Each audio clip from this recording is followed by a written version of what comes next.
Worship is truly something that is meant to involve all parts of us. As human beings, we have bodies, as well as our inner parts like our soul or our spirit. And when you worship, it should involve all of these parts.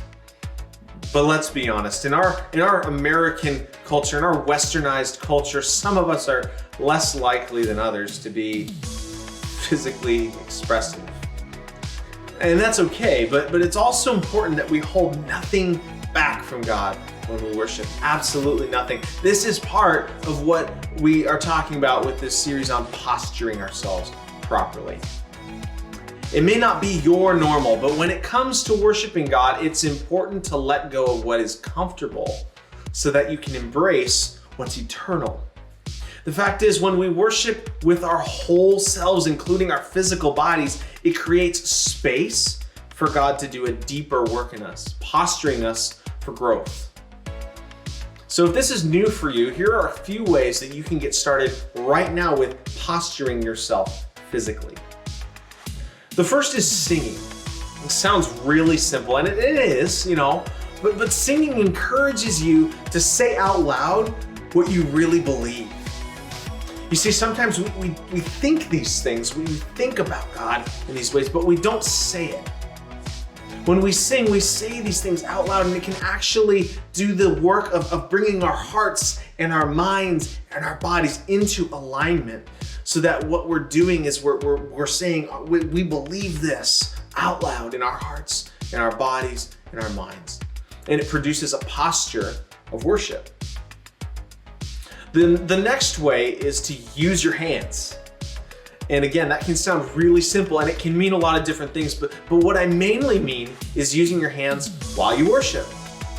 That can mean putting your hands out in front of you with your palms up as a symbol of surrender to God, putting what you have out in front of you, saying, God, it's yours.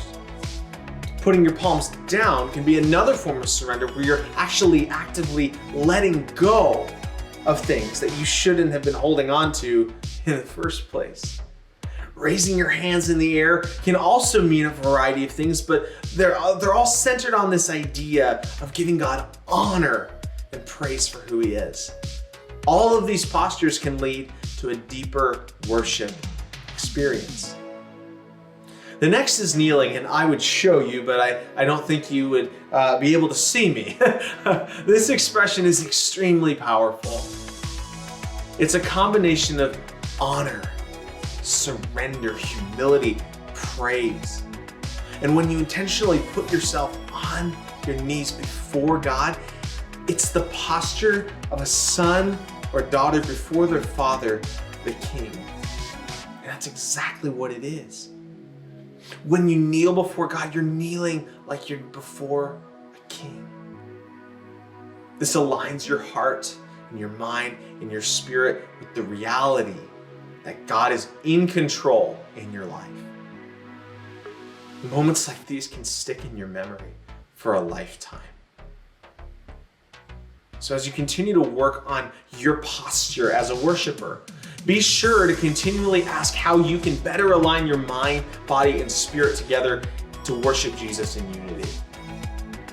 I hope that these ways of posturing yourself physically increase your intimacy with God as you seek to worship Him more and more. I'll see you next week.